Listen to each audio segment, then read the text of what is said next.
ہم جانتے ہیں کہ سائنس کے لحاظ سے برق یعنی آسمانی بجلی اس طرح سے پیدا ہوتا ہے کہ بادل کے دو ٹکڑے ایک دوسرے کے بالکل قریب ہوتے ہیں اور ان سے بالکل اسی طرح سے کرنٹ پیدا ہوتا ہے جیسے کہ بجلی کے دو تار، ان میں پازیٹیو اور نیگیٹو فیسز کی بجلی آ رہی ہو۔ یہ جب ایک دوسرے کے قریب ہوتے ہیں تو بہت زیادہ کرنٹ پیدا ہوتا ہے، جس سے رات یعنی بجلی کی چمک یا تھنڈر اور گرج پیدا ہوتی ہے۔ بادل کا ٹکڑا جو مثبت کرنٹ میں ہوتا ہے جب زمین کے نزدیک ہو جائے کہ جس میں ہمیشہ منفی کرنٹ ہوتا ہے تو زمین اور بادل کے درمیان کرنٹ پیدا ہو جاتا ہے جسے صاعقہ یعنی آسمانی بجلی کہا جاتا ہے۔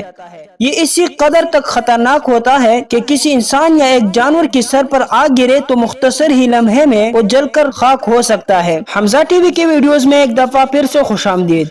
موجودہ سائنسی انکشافات سے ثابت ہوا ہے کہ آسمانی بجلی یعنی برق کے بہت سے فوائد ہیں۔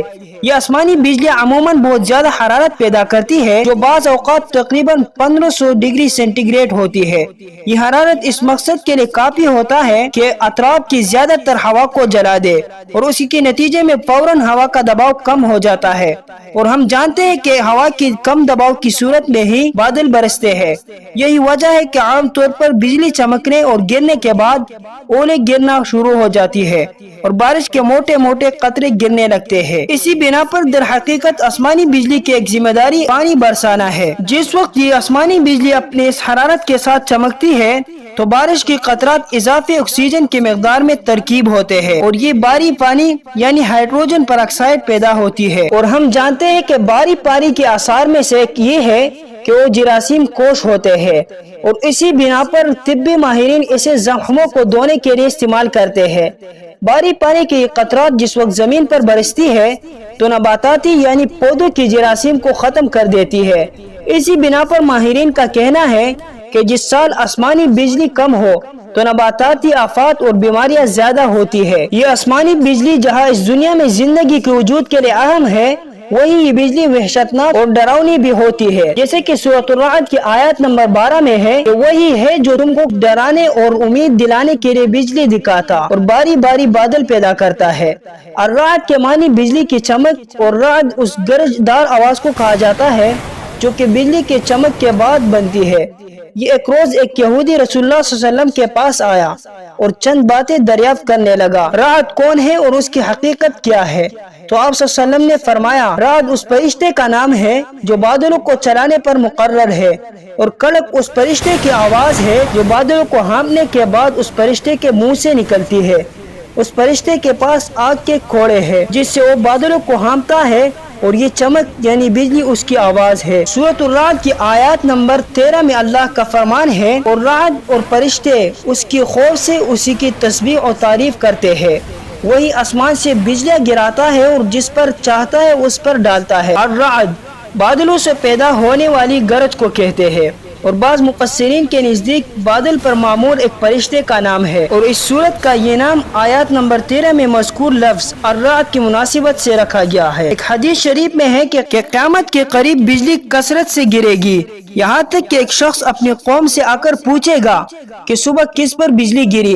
حضرت جابر بن زید رضی اللہ تعالیٰ عنہ فرماتے ہیں کہ جب کسی انسان کا موت کا وقت قریب آ جائے تو مستحب یہ ہے کہ اس کے پاس سورۃ الرعد پڑھی جائے، کیونکہ یہ مرنے والوں کے لیے آسانی کا سبب ہوگی۔ گرج یعنی بادل سے جو آواز پیدا ہوتی ہے اس کی تسبیح کرنے کے معنی یہ ہے کہ اس آواز کا پیدا ہونا خالق و قادر ہر نقص سے پاک ذات کی وجود کی دلیل ہے۔ ایک قول میں ہے کہ رعد کی تسبیح سے یہ مراد ہے کہ اس آواز کو سن کر اللہ تعالیٰ کے بندے اس کی تسبیح کرتے ہیں۔ یاد رہے کہ گرج اور کڑک کی آواز اللہ تعالیٰ کی طرف سے وعید ہے، لہذا جب اس کی آواز سنے تو اپنی دنیاوی گفتگو روک کر اللہ تعالیٰ کی ذکر میں مشغول ہو جائے اور اللہ تعالیٰ کے عذاب سے اس کی پناہ مانگے۔ چنانچہ حضرت عبداللہ بن زبیر رضی اللہ تعالیٰ عنہ جب گرج کی آواز سنتے تو فوراً اپنا گفتگو چھوڑ کر یہ آیات پڑھتے، اور رعد اور فرشتے اسی کے خوف سے اس کی تعریف کرتے ہیں، پھر فرماتے بے شک یہ زمین والوں کے لیے شدید وعید ہے۔ حضرت عبداللہ بن عباس رضی اللہ تعالیٰ عنہ سے روایت ہے کہ نبی کریم صلی اللہ علیہ وسلم نے ارشاد فرمایا کہ جب تم گرج کی آواز سنو تو اللہ تعالیٰ کا ذکر کرنا شروع کر دو، کیونکہ یہ ذکر کرنے والوں کو نہیں پہنچتی۔ سورۃ الرعد کی آیات نمبر 12 پر غور کرے کہ جب بجلی چمکتی ہے تو کبھی اور نئے خوشگوار موسم کی آمد کا پیغام ہوتی ہے، اور کبھی آگ بن کر زمین پر پڑتی ہے اور چیزوں کو جلا ڈالتی ہے۔ اسی مقدس بارش کی صورت میں زمین پر برستے ہیں، اور کبھی طوفان اور سیراب کا پیشہ خیمہ ثابت ہوتے ہیں۔ اس کا مطلب یہ ہے کہ اس دنیا میں ایک ہی چیز ڈر کا پہلو بھی ہے اور امید کا پہلو بھی ہے۔ دنیا کا انتظام کرنے والا جس چیز کے ذریعے دنیا والوں پر رحمت بیچتا ہے، اسی کو تباہ کن عذاب بھی بنا سکتا ہے۔ اللہ ہم سب کو حفظ و امان میں رکھے۔ یہ تھی آج کی ویڈیو، ملیں گے اگلے خوبصورت ویڈیو کے ساتھ، تب تک کے لیے خدا حافظ۔